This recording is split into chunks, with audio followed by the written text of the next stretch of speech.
Hi, everybody. I know it's been a while since you've heard from me.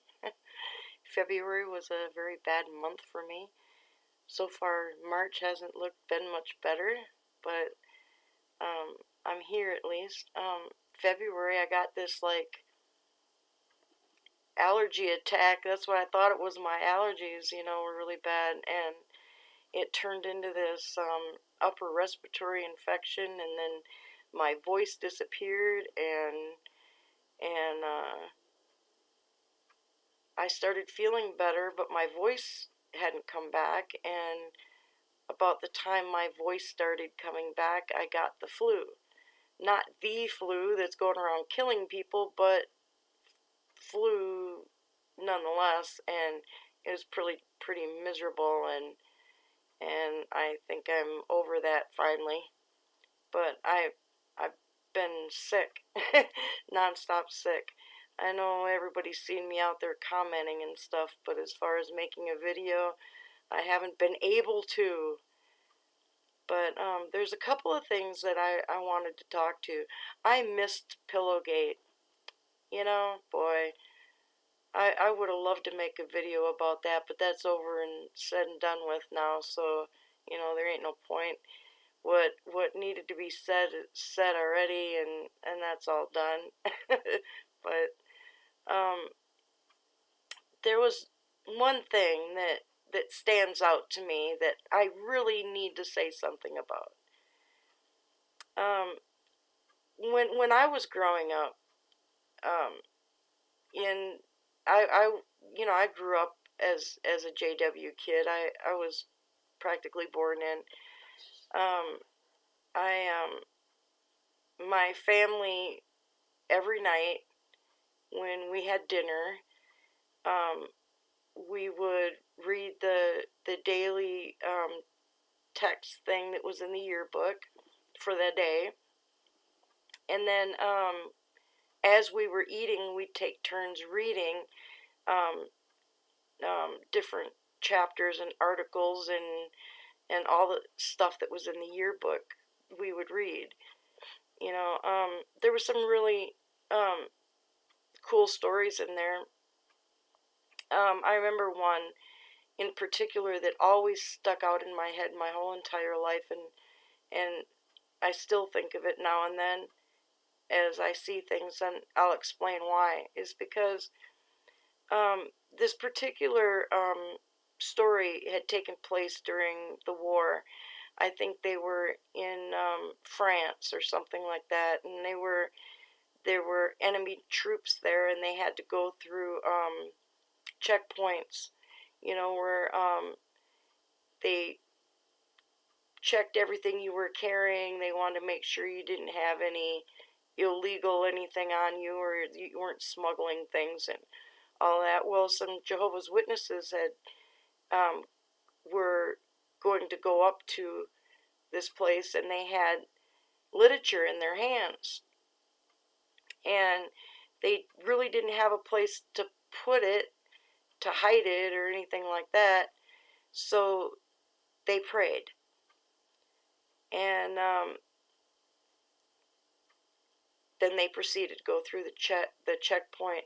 When they got to the checkpoint, the publications were in their hands, and when they got to the checkpoint, they were told to raise their hands. So they raised their hands. The literature's in their hands, and somehow or another, during being searched and everything, nobody noticed that they had this publications in their hands, and they made it safely through and weren't even caught for having those publications. I don't remember what it was, but that always stuck out in my head. It was always, if you were in trouble or you needed something or whatever, that you should pray. The first thing in your head is to pray.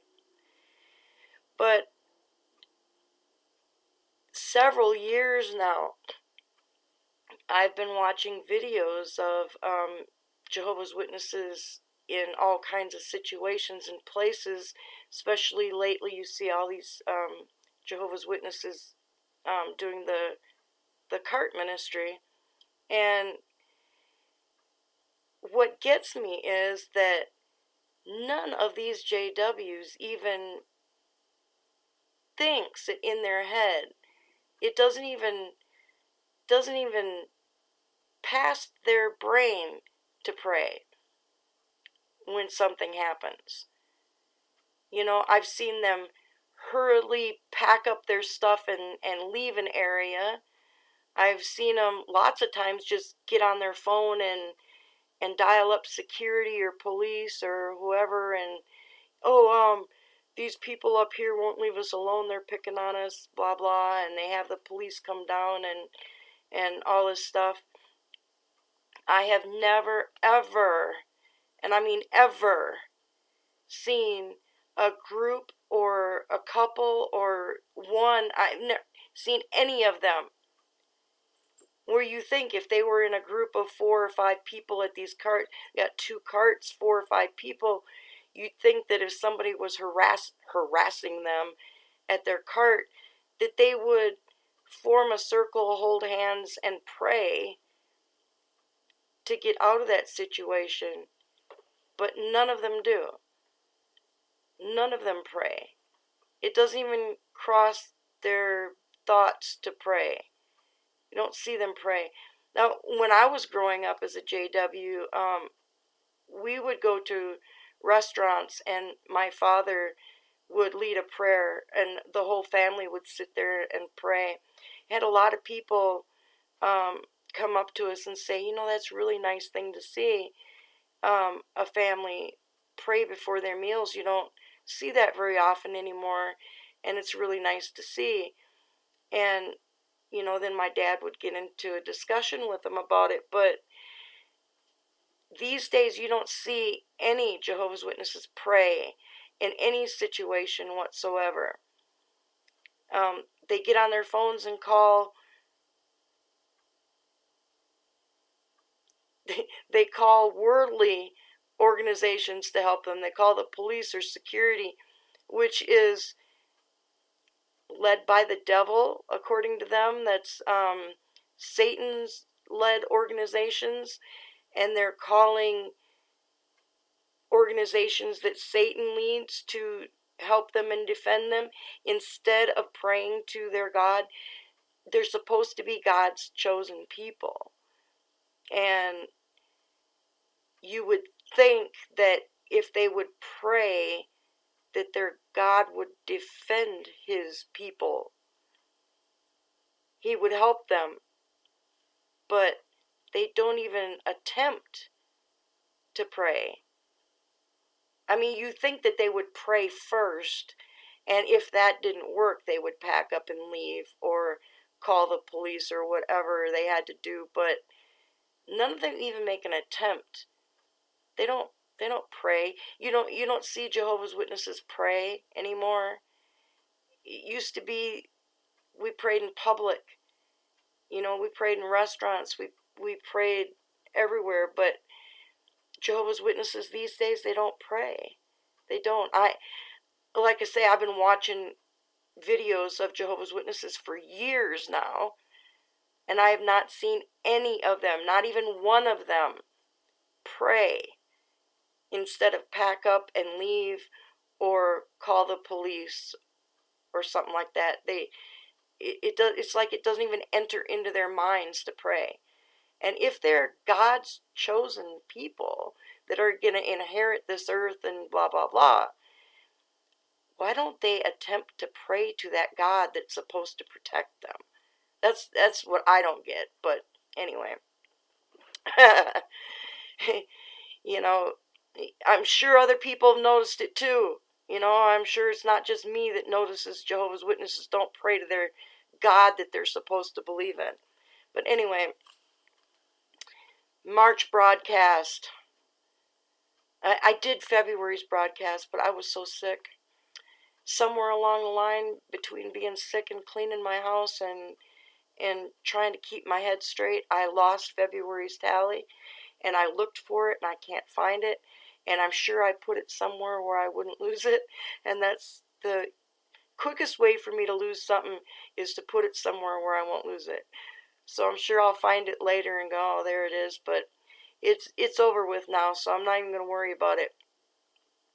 But I got March's tally here, people. March 2018 JW broadcast, 55 minutes and some odd seconds. They said Jehovah 78 times. They said faithful and discreet slaves 16 times. They said Satan 7 times.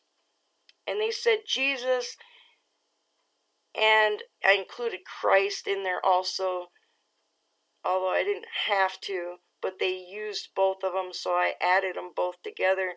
Jesus and Christ, a total of 29 times. Now, one amazing thing that I noticed from this tally, and I've been keeping this tally for a while, is that they actually said Jesus a bunch more times than they said Satan. Usually Jesus and Satan are about neck and neck, but 29 versus 7, that's a big difference. Bravo to them. They actually talked about Jesus a little bit. The reason being is because they wanted everyone to know that Jehovah and Jesus trust the faithful and discreet slave. So shouldn't you?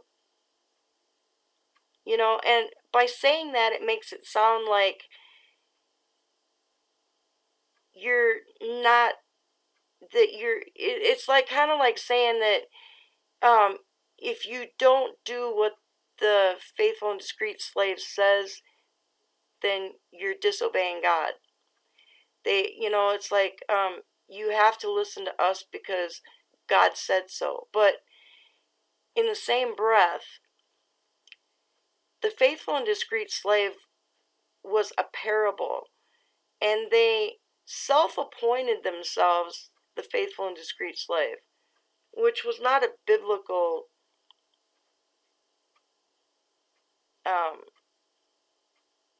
state. It's not a biblical position in the church itself, the faithful and discreet slave. So they took the parable, the name out of the parable, and said, oh, we think we're going to be that. That sounds good. And since the parable says that the slave was trusted, we should be trusted too. And hey, yeah, that sounds really good. We'll be that. But over and over and over again, they say Jesus and Jehovah trust the slave. So shouldn't you?